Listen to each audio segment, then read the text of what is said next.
스카이어 스루프 타임즈 2024년 2월 12일자를 진행하도록 하겠습니다.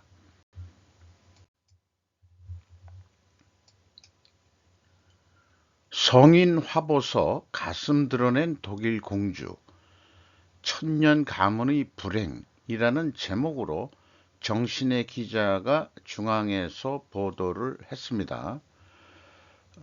이 여자분이 제니아라고 그러는데 여기 보면은 작센이라고 되어 있네요. 프린스 뭐 이게 독일식 이름인지 공주라는 뜻이겠죠. 프랜시스를 뭐 이렇게 이 독일식 이름으로 쓴 것 같아요. 어, 제니아는 작센 왕국의 제7대 국왕인 프리드리히 아우구스트 3세의 자손으로 독일 왕실에 속해 있다.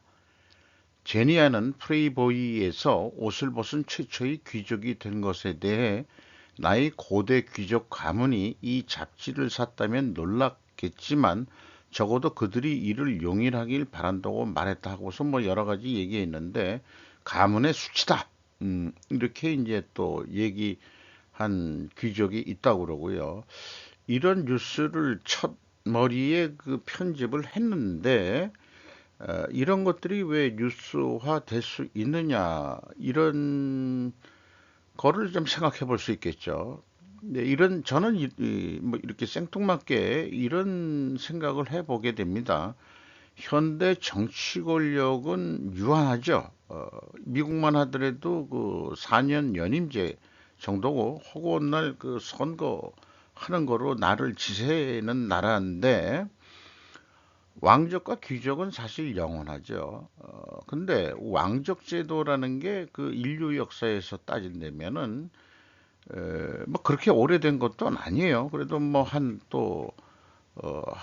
2000년 정도 인정을 한다 그래도 그건 그전엔 뭐냐 그러면은 추장이다 뭐 이런 식으로 돼 있는데 그게 가문으로 연결이 되는 거냐 그러면 가문으로 연결될 수도 있고 옛날 그 고대사 연구한 사람들은 그렇게 뽑지를 않았다.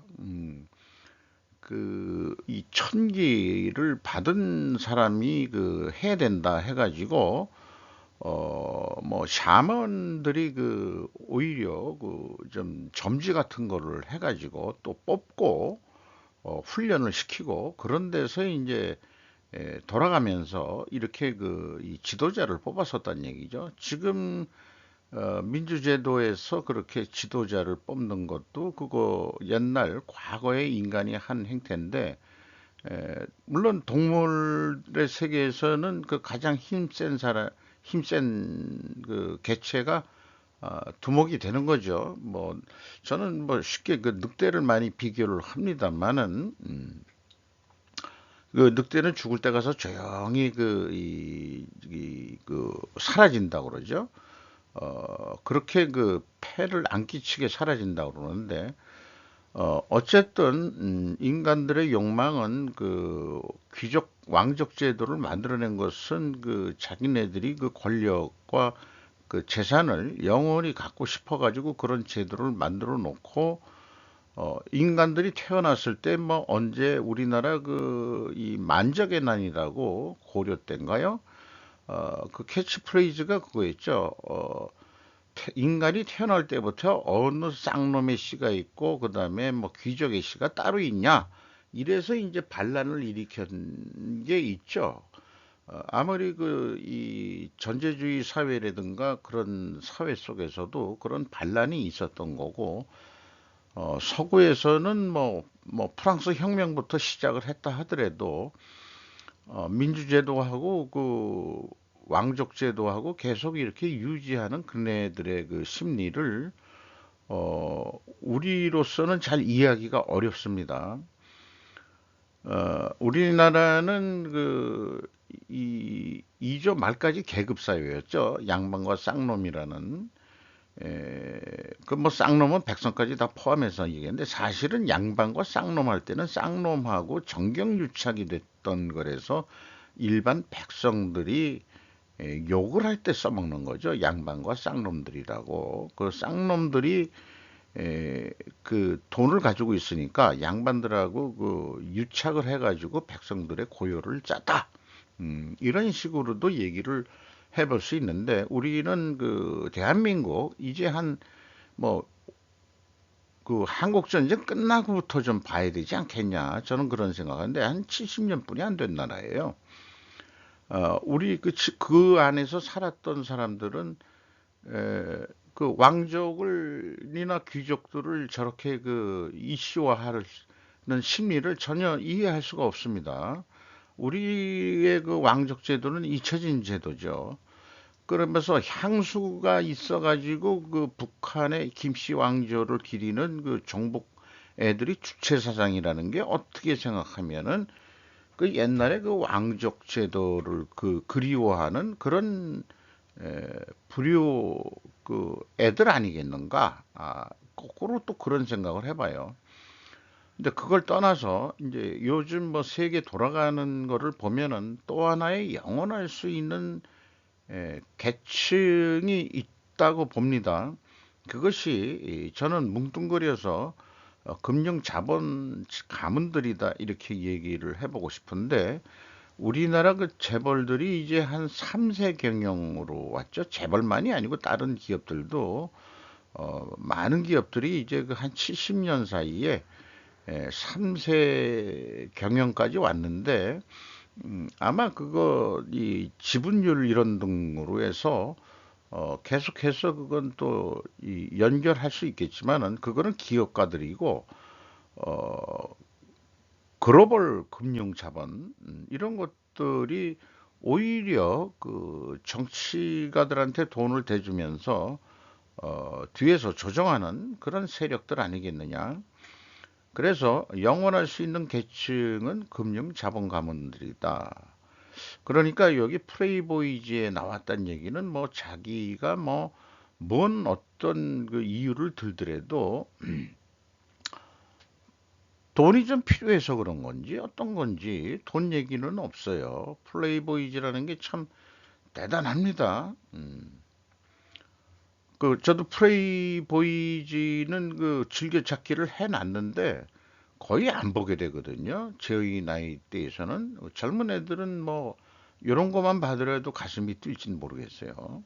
요거 젖가슴이 있는 쪽은 이제 모자이크 처리가 됐지만은 그런 생각을 첫 페이지에 편집을 해 봤습니다. 그래서 금융 뭐 이런 게 얼마나 중요하냐.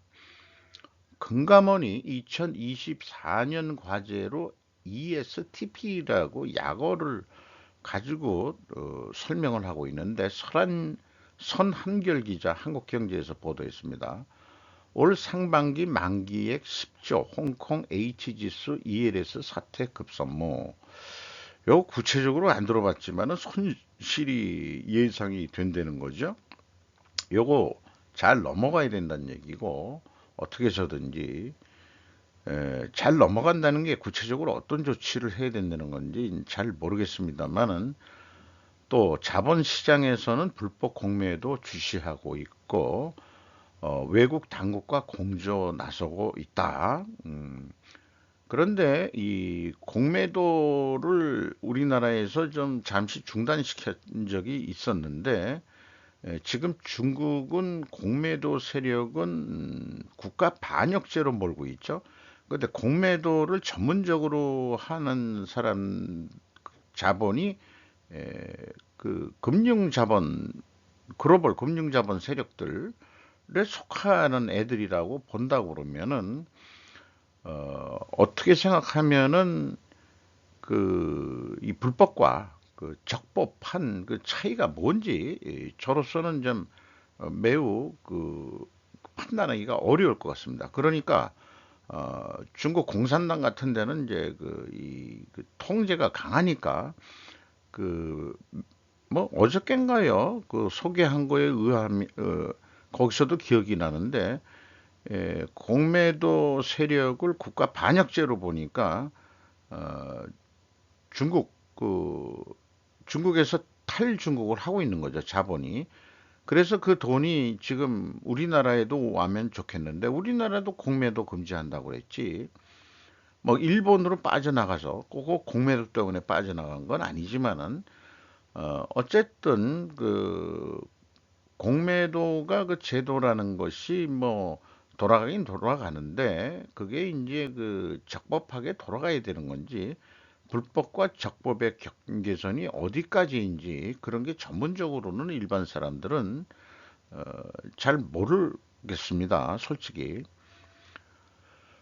그래서 그게 S의 그 숏셀링을 의미해서 그 E 다음에 ELS의 E하고 그다음에 숏셀링의 약어를 들여서 ES까지 했고 그러면 T와 P는 이어지는 사안인데 T는 태형이고 P는 프로젝트 파이낸싱이다 이겁니다. 그래서 국내에 중국도 부동산 버블이 붕괴가 지금 되고 있습니다만 우리도 거기에 그 충격파가 온 거죠. 와가지고 지금 그 10년 만에 대형 건설사 워크아웃이 있다. 쌍용건설 이후에 그래가지고 뭐 관련된 그 일들이 꽤 많기 때문에 이게 일시에 무너지면은 뭐 대한민국 부동산 붕괴만이 아니고 다른 경제도 붕괴가 되기 때문에 이 위기를 잘 넘겨야 된다고 해서 워크아웃을 해서 이제 그 구조조정 뭐 이런 식을 통해 가지고 어쨌든 그 이 태영이 뉴스 나왔던 것은 SBS는 안 놓치겠다 뭐 이런 거로 해서 돈이 되는 그런 거, 또, 뭐, 방송을 가지고 있으면은, 방송도 요즘은 권력으로 집어넣어야 될 것 같아요. 권력층. 그러니까 그런 걸 안 놓으려고 그러는 것 같고. 그래서, 잠깐 2024년은, ESTP, 금감원이 그 캐치프레이즈로 내놓은, 근데 여기에서 그 하나라도 빠지면 위기는 우리나라 불가피하다. 이렇게 해서 이거를 그 자건 어떤 식으로든 나타나더라도 이 우리나라 경제를 연착륙시키는데 이제 매진을 한다 이런 식으로 이해는 해 보려고 그럽니다. 어느새 400만 명이 10조 투자한 국민 재테크 통장 ISA Individual Savings Account라고 원어를 찾아봤습니다. 강정하 기자가 조선비지에서 보도를 했는데요. 증권사 ISA 투자금 10조 육박, 가입자도 400만 명, 금투세 내는 자산가용도 곧 나와 이달 법안 통과 목표, 삼성, 신한, 한투 증권 등 수수료 혜택, 고소득자 등 투자 유입 기대. 이렇게 해서 우리나라가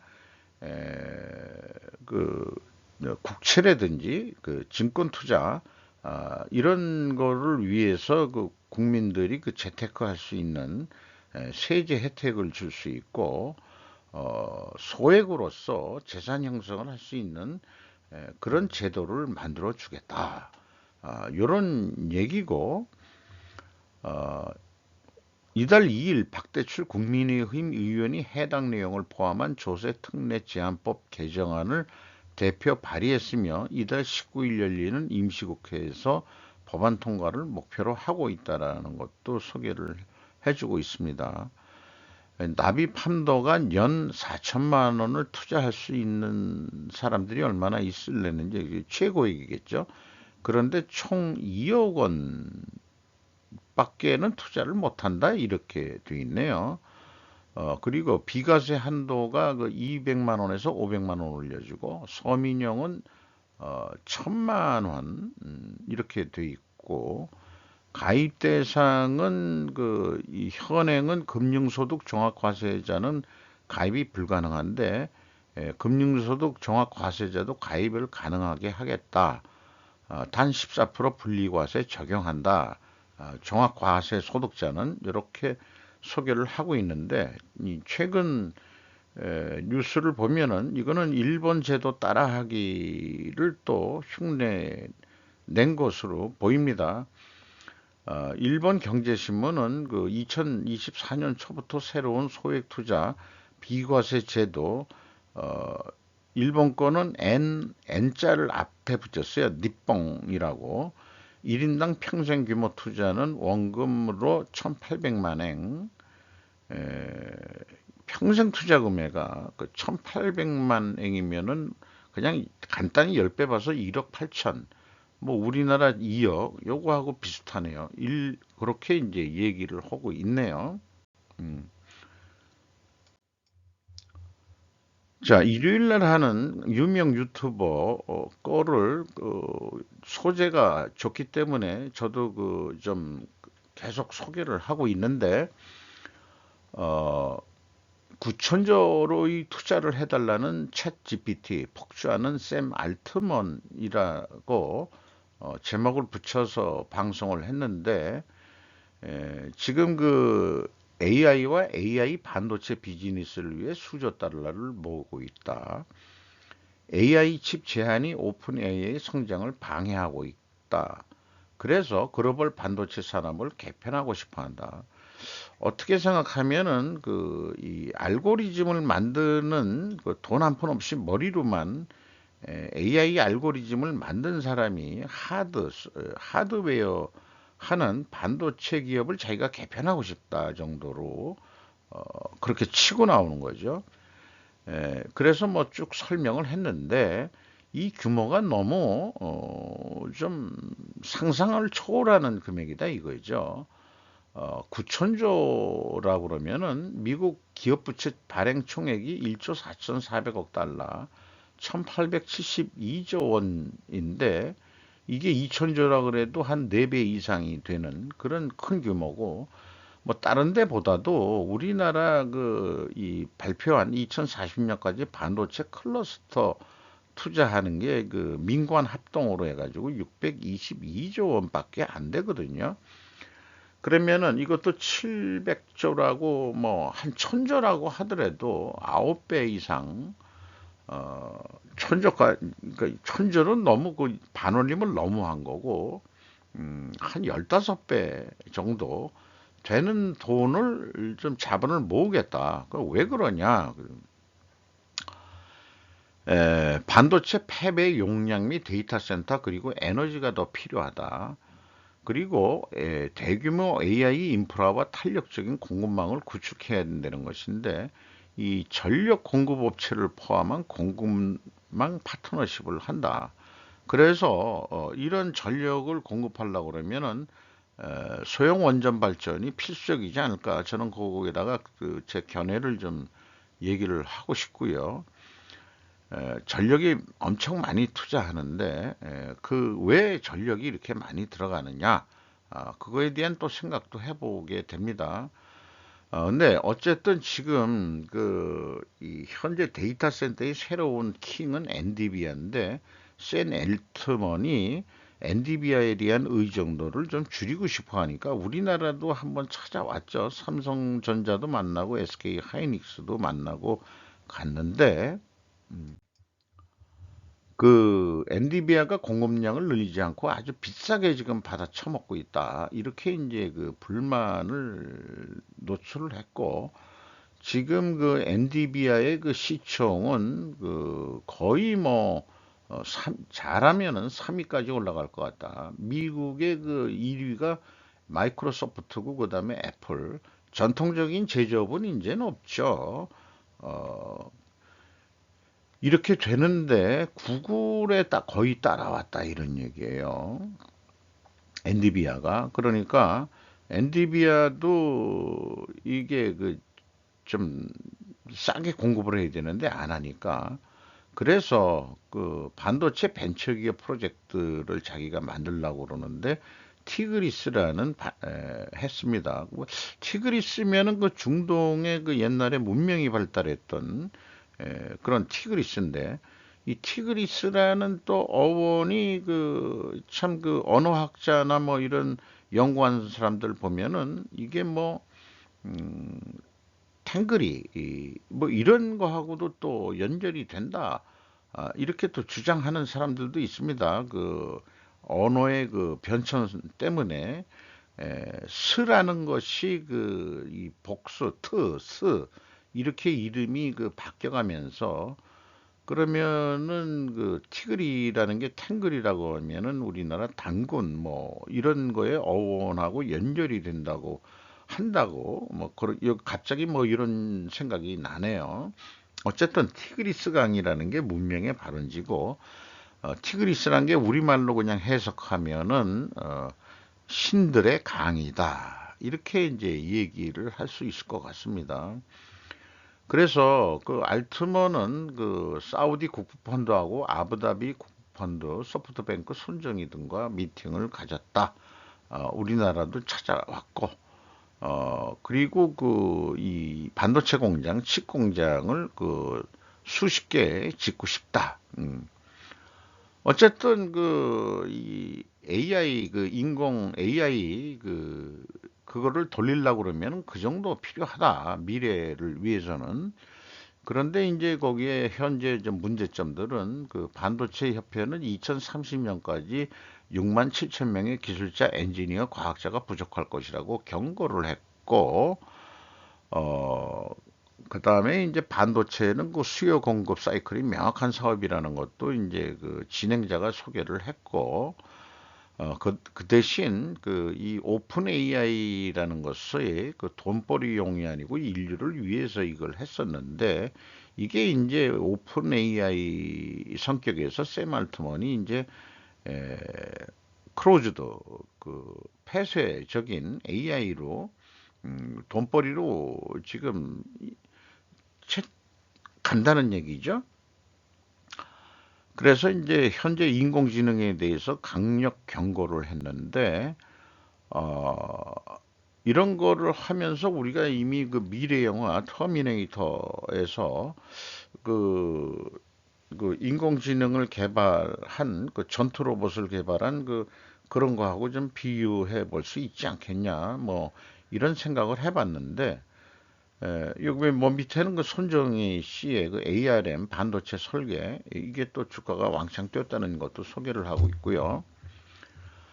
그런데 이런 뉴스를 보면서 제가 느낌은 그렇습니다. AI 알고리즘은 제가 알고 있는 한 빅데이터 기반 상관관계로 알려져 있습니다. 이게 뭔 얘기냐 그러면은 제가 유튜브를 본다 그러면은 제가 자주 보는 유튜브를 클릭하면은 그게 알고리즘이 저 친구가 어떤 단어나 어떤 그 연관된 거가 많이 나온 거를 감안해서 추천 메뉴를 뿌려주고 있는 거죠, 지금. 그러니까 빅데이터가 필요한 거예요. 그래서 이제 저는 처음에 그 유튜브 볼 때 뭘 봐야 되는지 모르지만 일단 무작위로 그 뿌려주는데 기본적으로 입력한 이메일 주소나 뭐 이렇게 이메일 주소만 이 서고는 그 알고리즘을 가지고 있잖아요. 이 데이터를 우리나라 처음엔 주민등록 했으면 저게 나이가 먹은 놈이니까 너 땅 거 이렇게 그 소개해 주지 않는데 우리나라만 주민등록제도가 있는 거지. 그냥 외국 거는 그냥 이메일만 넣어주면 되는 거 아니에요. 그런 그 데이터를 가지고 그다음에 저 친구가 뭘 좋아할 거냐를 갖다가 한 거니까 몇 번 봐 보니까 그 패턴으로 이렇게 소개해 주는 게 있다 이게요. 뭐 영화 같은 거, 그 영화 그 유튜버 이런 것도 있고 그다음에 이제 먹방 뭐 이런 거 그래서 이제 그 필요한 것은 또 검색을 해가지고 봐야 되고 뭐 그런 겁니다만은 생각 없이 그냥 뭐 시간을 그 죽이기 위해서 그 유튜브 들어가게 되면은 그냥 AI가 그 떠주는 대로 그냥 우리는 보게 되는 거죠. 또 거기에서 고르게 되고 그런 거가 이제 저는 상관관계 알고리즘이라고 이렇게 이제 얘기를 할 수 있을 것 같고요. 그래서 인과관계 논리가 아닌 거예요. 현재 AI. 그러니까 빅데이터가 필요하다 보니까 그렇게 데이터 뱅크가 필요하고 전력량도 그렇게 많이 들어가는 거 아니냐 이거예요. 그런데 만약에 인과관계 논리로 알고리즘에 성공하는 나라가 있다 그러면은 그렇게 많은 데이터 뱅크와 전력 공급 없이 크게 성공할 수 있을 것이다. 자, 그러면은 그런 아주 그 고적층 그 반도체도 필요 없을지도 모르고 어 그런 생각을 좀 저도 엉뚱하게 생각을 해 봅니다. 제가 이거 하는 이유도 하루 빅데이터 세상에서 정보의 홍수 속에서 사람들이 혼란스럽고 하기 때문에 뭔가 돌아가는 세상을 인과관계로 좀 보고 싶다. 그래서 자꾸 논리 연습을 해보고 싶은 건데, 이 AI 알고리즘을 논리 인과관계로 성공하는 나라가 나온다면은 그 나라가 오히려 세계를 제패할 수 있지 않겠냐.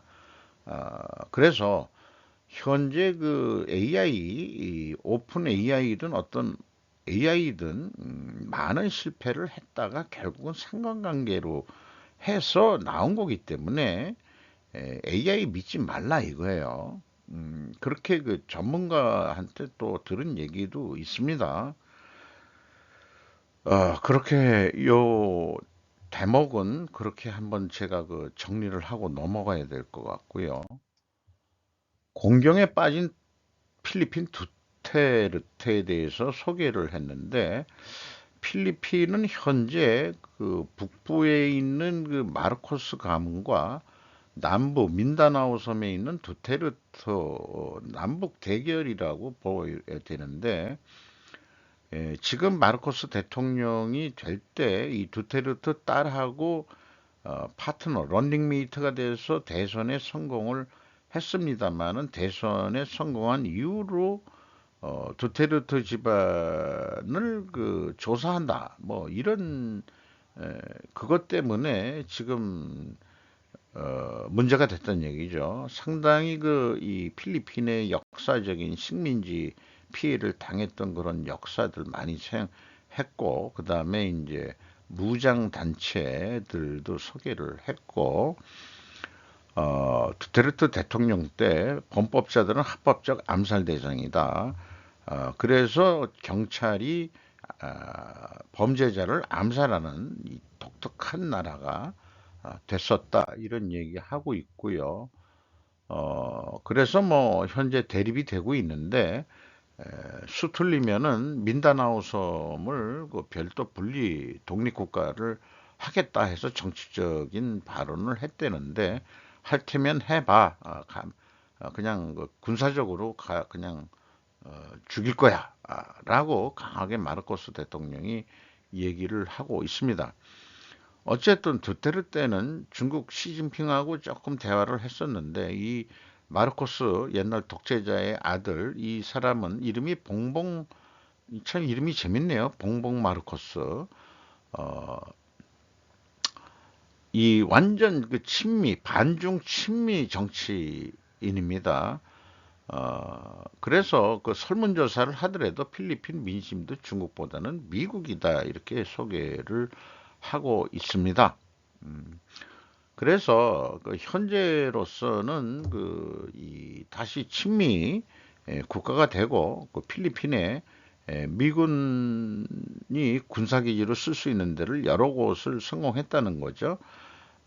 우리 한진중공업이 있던 무슨 조선소 그거 이제 망해가지고 거기 필리핀 은행한테 다시 뺏겼지만은 그 조선소 자리를 현대중공업이 임차해서 현지에서 또 뭐 공장 역할을 하면서 또 활용하고 있다 하는 뉴스가 또 있었죠.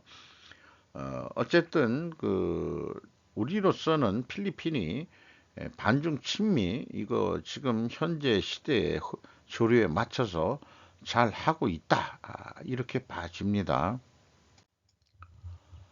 엄청난 규모의 미국 학자금 대출 저도 소개하기 전까지는 학자금의 규모가 몰랐는데 이게 대단한 모양이에요. 어, 트럼프 대통령 말기 때 공화당 입장에서 한 거를 보면은 학자금 대출이자 면제 및 상환을 유예한다는 정도였는데 60일간 이자 면제 및 상환 유예 그러니까 기간이 짧은 거예요. 그리고 필요하면은 계속 연장은 해주겠다 했는데 에, 바이든이 핵심 공약 중 하나가 파격적인 학자금 탕감 공약을 했다는 거예요. 그래서 미국 총 학자금 규모가 2,300조 원이 됩니다. 그래서 그 4,300만 명의 대출자가 혜택을 받을 것이며 2천만 명의 대출은 완전히 탕감이 될 것이다. 자, 이게 어떻게 생각하면 이제 이 공짜가 되는 건데 이런 거에 습관이 되면은 문제가 좀 되는 거죠. 그래서 공화당은 순전히 자발적인 의지로 대학에 간 사람들의 학자금 대출을 왜 세금으로 탕감해 주냐? 또한 그렇게 해주면 학자금 부담 때문에 대학에 가지 않기로 한 고졸자들은 뭐가 되느냐?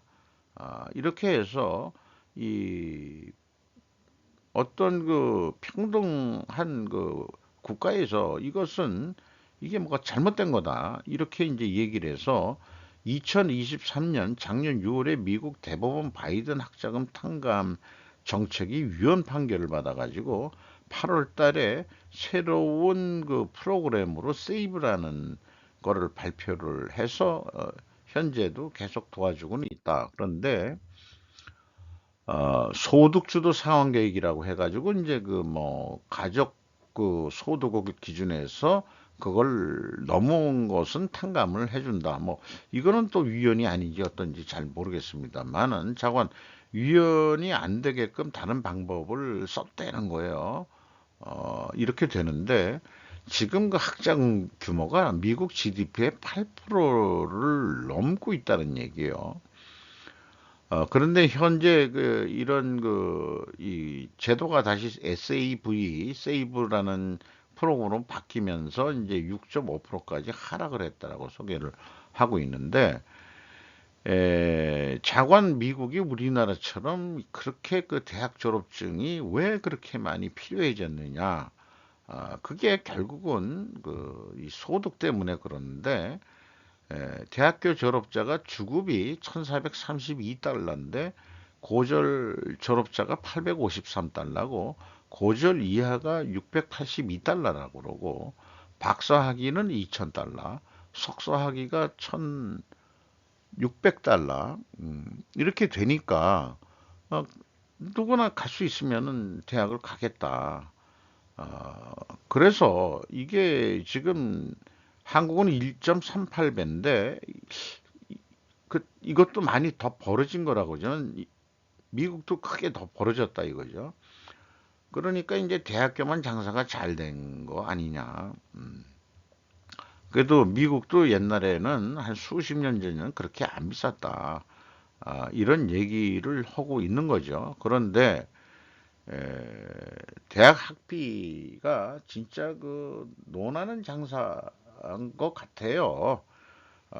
그런데 이제 인구가 우리나라는 줄어가지고 이제 대학교 망하게 생겼는데, 어쨌든, 지금 이렇게 이 대학생들이 줄고 그 대출금 이 줄고 있는 이유는 5만 달러, 1년에 한 5만 달러 정도 들어가는데 평균이 4년이면 한 20만 달러가 되지 않습니까? 그러면 한 2억 5천만 원 정도 되는데 이거 외에 생활비도 들어가고 뭐 어쩌고 저쩌고 하면은 그거를 뭐 한 3, 4억은 깨진다 이게요. 그거가 이제 남아가지고 돈 취직을 해서 갚아 나가야 되는데 에, 지금 미국도 교육 문제가 만만치가 않네요. 그러니까 시진핑 엉아 같은 사람은 과외하지 말라고. 우리나라가 그거는 우리나라 따라하고 그 과외 금지한 적이 있었죠. 근데 어느 날 다시 학원 또 다시 돌아가고 있고 우리나라는 그 교육비가 너무 많이 들어가고 오히려 대학교에 들어가서 학비가 적게 들어간다는 얘기도 있어요. 우리나라는 반대로 유명 대학에 들어가기 위해서 그래서 남는 대학은 비싸질 거고 이 생존하지 못한 대학은 이제 없어지겠죠. 그렇게 좀 될 것 같은데 인구하고도 무슨 무관하지 않은 것 같고 그렇습니다. 어려운 문제네요, 사실. 연장된 규슈 중앙도 개통률 41%에 난카이 해고 9호 피란로 및 산업관광진흥의 대동맥. 제가 그 큐슈 지방에 대해서는 상당히 그 관심이 있고 한국에서 가까워서 여러 번 좀 그냥 저가 항공으로 다녀온 적이 있는데 이 우리나라 같으면은 우리 이거 남한 한반도보다는 작은 데지만은 이 중부 중앙고속도로 이 횡단 이 동해안까지 에, 그 나중에 연결한다는 거죠. 이게 이제 중앙정부에서 하는 건데 이게 우리나라 같으면은 뭐 되게 빨리 만들 텐데 뭐 천천히 만드는 거예요. 이 국가 정부 예산이 그렇게 많지가 않으니까. 근데 중요한 것은 이제 무료. 일본이 고속도로 요금도 엄청 비싸가지고 어디 교통비가 비싸가지고 좀 그러니까 무료 도로를 만든다니까. 그래서 이제 이 자관 어 일본 경제가 발전하는데 요즘에 구마모토의 TSMC나 반도체 공장 이거 가지고 또 이쪽 동쪽으로 가면은 또 여기도 뭐 무슨 현인지 기억은 잘 안 납니다만은 여기도 뭐 이렇게 관광으로서 아주 좋은 데가 있다 뭐 이렇게 또 얘기를 하기도 합니다. 요건 뭐 그냥 지나가는 참고 사항으로 하고요. 이하 이 기본 밑에 자료들이 있는데 이런 것은 그냥 참고하시면은 이건 백지고 이런 거 그다음에 예, 기본적으로 제가 제공하는 데이터들 작성을 위한 그런 것들이 되겠습니다. 마치도록 하겠습니다.